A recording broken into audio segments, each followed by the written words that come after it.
Night of the Water Spirits, Chapter 1, Bangkok, 1958. The weeks crawled by until the festival of Loy Krathong, the night Panida thought was the most magical of the year.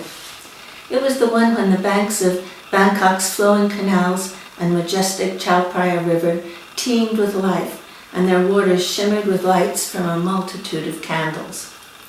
As sundown approached, Panida put on her best dress and inspected her krathong for the 100th time.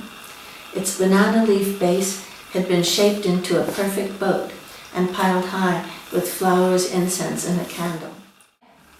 The banks of the river had turned into a humming throng of people, all clutching krathongs by the time William, Panida, and Teddy reached the Oriental landing. The boat had been hired for their group, an assorted collection of professors from Chulalongkorn University, mostly Thais, but a few foreigners and their families. Wasn't as easily accessible as William would have liked. They had to scramble across a number of other rocking vessels, the first one tied to the dock and the subsequent ones tied to each other to reach their boat. William was less than happy when he saw how many excited children were scampering over the deck, but he wasn't a reliable counter of the younger generation. 10 of the little horrors invariably seemed like 100 to him. But with several of the prettier secretaries already in the boat, along with a copious stash of Singha beer and Mekong whiskey, he didn't let the presence of the little bastards depress him for long. Teddy's interest immediately gravitated to the food supplies. There was rice, of course. Didn't these people ever get tired of it, he wondered for the 100th time. Several poisonous-looking curries that had weird things floating around in them, and lots of snacks. These didn't look too bad, but he knew from past experience that most of them would probably have hot chilies in them. He congratulated himself on his foresight in stowing a bunch of chocolate bars away in his pockets. In the meantime, Panida had been busy examining the array of krathongs lined up in the center of the boat. She wanted hers to be the biggest and most beautiful, and to her delight it was. At least she thought so anyway. When everyone was on board, the boat was detached from its moorings, steered out into the middle of the river, and set on its course upstream. Panida and Teddy, along with most of the other children, crowded up to the front of the boat to catch the full force of the fresh breezes. As darkness fell, this proved to be the best place to watch the river coming to life, with more and more krathongs drifting in the currents, the flames from their candles shimmering like dancing points of light on the murky water. Panida, for whom this was the most beautiful night of the year, was completely caught up in the enchantment of it all, and even Teddy admitted that it was kind of nice. It took them nearly 2 hours to reach their destination, a small, darkened temple surrounded by thick, jungly vegetation. The passengers tumbled out onto a rickety wooden landing and, krathongs in hand, began to light the candles and incense and set the little floats adrift in the river. Panida was afraid of matches, so she looked around for her father to light hers. But as he was at the far end of the dock, lighting a candle for an attractive woman he had met on the way upriver, she settled for getting Teddy to do it instead. Then, finding a dry place to leave her shoes, she splashed down the wide temple steps, placed her krathong carefully in the river. Pressing her palms together, she raised her hands to her forehead in a brief prayer to the water spirits. Teddy, uncertain what to do, watched Panida for a moment and then followed her down the temple stairs and put his krathong in the water. "Make a Y," she prompted. "What's that?" She repeated her gesture. "It's a sign of respect. It's what you do when you ask the water spirits to forgive you for all the bad things you've done all year." He resisted the idea at first, but when he saw that some of the other foreigners were doing it, he decided he might as well go along with it. Feeling rather self-conscious, he pressed his hands together in a hasty and none too graceful version of Panida's Y. No sooner had he done this Then he was overcome by a sudden panic. Was he going to be struck by lightning for praying to a bunch of spirits, he wondered? He waited. To his horror, he heard a low rumble of thunder in the distance. But no vengeful bolt of electricity shot out of the sky to strike him dead. Relieved, he turned his attention back to what was going on around him.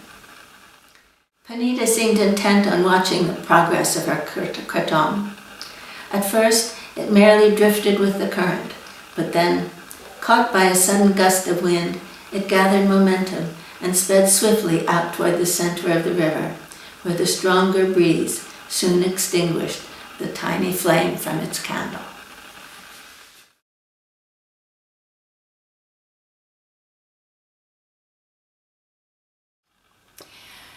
The book is a story of the relationship between two cousins, one American, one half Thai and half British, over a period of more than 50 years, in a situation where conflicting cultures overlap and impinge on their ideas of self, and they constantly struggle with the questions of who am I and where do I belong.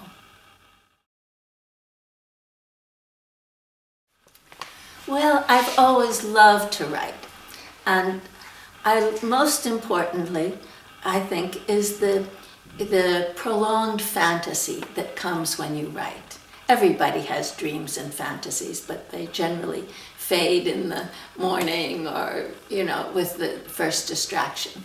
But when you write them down, they live, they continue.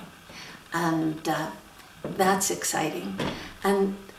And also, I like messing around with words. That's fun. And I love the sense of shared experience I get when someone else reads it. It's as if we've done something together. And so it gives me a bond with my readers that I value very much. No, the book is not at all autobiographical. It comes entirely from my imagination. At least the characters do, and the situations in which they find themselves. The settings actually are real. They're drawn from the places I've lived, and the events that are outside the personal lives of the protagonists. Events such as the disappearance of the famous Thai silk magnate when he's lost in the jungle, the conflicts and wars with the various drug barons up in the Golden Triangle, and of course the Boxing Day tsunami. Those things happened. Well, I don't do any formal research. I've done some inadvertent research without even knowing I was doing any, or without really being able to call it research, simply because I've lived in Thailand over the entire period of the book. I haven't lived there non-stop. I've lived there off and on, but I've been there in almost every decade that's dealt with in the book, and almost all the time periods I write about. I've been there, and I've seen the tremendous changes in the country. Any of you who've been to Thailand recently, who read the early chapters of this book will say, good heavens, that's not really like the Thailand I saw. I didn't see a single canal in Bangkok and so forth.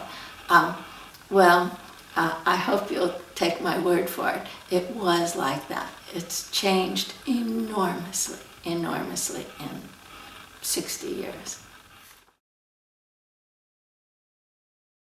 The previous book is called A Taste for Green Tangerines. It's set in the rainforest of Borneo.